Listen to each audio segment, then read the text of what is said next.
नमस्कार, नाशिकचा शेफ या चॅनलवर आपलं खूप खूप स्वागत आहे. तर तीच चिकनची रेसिपी खाऊन जर कंटाळा आला असेल, जर बोर झाले असाल ना, तर ही रेसिपी खास तुमच्यासाठी आहे.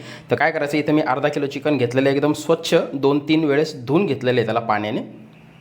आता एका मिक्सरच्या भांड्यामध्ये आपल्याला 2 छोटे चमचे तीळ टाकून घ्यायची, 5 काजू टाकायचेत, 1 चमचा भाजकी चण्याची डाळ आणि 1 ते 1.5 चमचा सुकलेलं खोबरं असतं ना, ते किसलेलं ते टाकून घ्यायचं आहे. त्याच्याऐवजी तुम्ही ओलं खोबरं देखील घेऊ शकता. तर बघा, इथे 3 लवंग आणि एक 6 ते 7 काळं मिरं आहे. काळं मिरं जे आहे ना, ते थोडंसं जास्त घ्या बरं का, एक 6-7 दाणे घ्या. 1 इलायची हिरवी, एक छोटासा तुकडा स्टार फूलचा टाकायचा आहे. तर बघा, याला ना त्रिफळा म्हणता बरं का. हे मसाल्याच्या दुकानामध्ये सहज उपलब्ध राहतं, हे कुठेही मिळून जाईल तुम्हाला किराणा दुकानामध्ये. तर हे जवळपास 3 त्रिफळाच्या बिया टाकायच्यात. आता त्याच्यामध्ये ना थोडंसं पाणी टाकायचं आहे आणि त्याला मिक्सरमध्ये एकदम फाईन अशी पेस्ट करून घ्यायची, एकदम बारीक. आता एका पॅनमध्ये ना तेल घ्यायचं आहे थोडंसं आणि त्याला गरम करून घेऊ व्यवस्थित. थोडंसं जास्त घ्या बरं का. आणि तेल गरम झालं की त्याच्यामध्ये आपल्याला हे चिकन आहे ना फ्राय करून घ्यायचं आहे मस्त.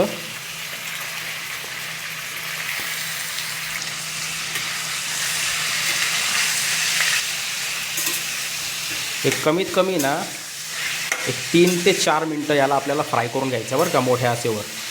याच्यातला जो एक उग्र वास असतो ना चिकनमधला, वैस वास, तो आपल्याला बऱ्यापैकी कमी करायचा आहे.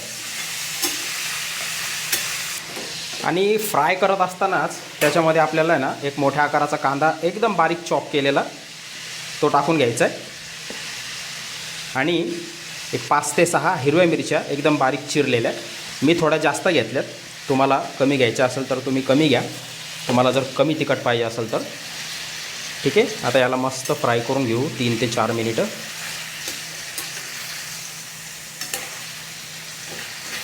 तर बघा, 3 ते 4 मिनटापासून मी त्याला मोठ्या आचेवर फ्राय करतो आहे, झाकण वगैरे काहीसुद्धा लावलेलं नाही आहे. आता काय करायचं, त्याच्यामध्ये ही जी पेस्ट आपण तयार केली होती ना ती टाकायची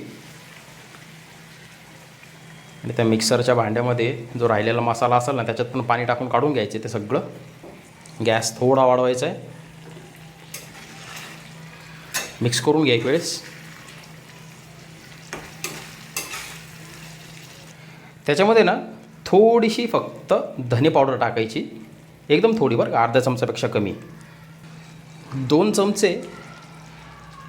ते 3 चमचे दही टाकायचं आहे त्याच्यात. थोडं जास्त टाकलं तरी काय प्रॉब्लेम नाही, मस्त टेस्ट लागते त्याची. 3 चमचे टाका कमीत कमी. सगळं मिक्स करून घेऊ.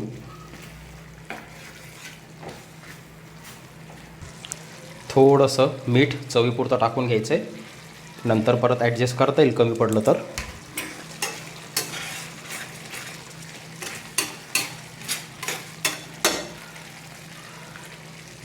अर्धा ग्लास पाणी टाकायचं त्याच्यात.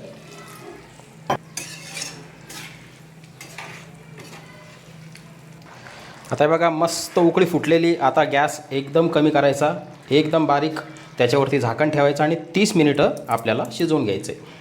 आणि अदनंबदनं चेक करत राहा बरं का, जर पाणी कमी पडलं ना तर वाढवून घ्या. तरी बघा, बरोबर 20 मिनिटं झालेत.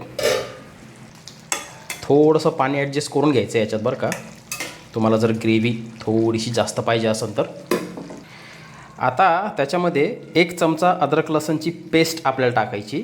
ती पेस्ट एवढ्यासाठी नंतर टाकायची कारण ह्या रेसिपीमध्ये ना एक रॉनेस जो येतो ना अद्रक लसूणचा खाताना, तो एकदम जबरदस्त लागतो. कारण काय आहे, आता फक्त आपल्याला 10 मिनिटं याला शिजवायचं आहे आणि अद्रक ही पूर्णपणे शिजणार नाही, अद्रक आणि लसूण. त्याच्यामुळे तो कच्चापणा जो येतो ना खाताना या रेसिपीमध्ये, तो 1 नंबर लागतो. थोडंसं पाणी तुम्ही वाढवून घ्या वाटलंच तर, मी वाढवतो आहे थोडंसं. बढिया, सगळं एकत्रित करून घ्यायचं, मिक्स करून घ्यायचं आहे. गॅस थोडासा वाढवायचा आहे, एक उकळी येऊ देऊ त्याला. आता गॅस कमी करायचा, परत उरलेले 10 मिनिटं झाकण ठेवून आपल्याला शिजवून घ्यायचे.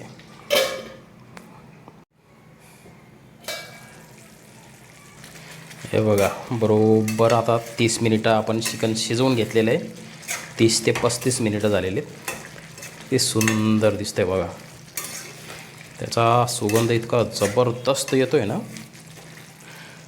चिकन शिजलं की नाही ते बघून घेऊ आपण बरं का.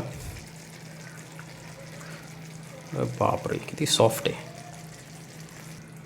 हे बघा, किती सॉफ्ट आहे बघा आणि किती ज्युसी आहे हे. एक नंबर. आता गॅस बंद करायचा. मस्तपैकी हिरवीगार कोथिंबीरची स्प्रिंकल करून एक नंबर रेसिपी. हिचा एक वेळेस तुम्ही ना सेम टू सेम पद्धतीनं आस्वाद घेऊन बघा.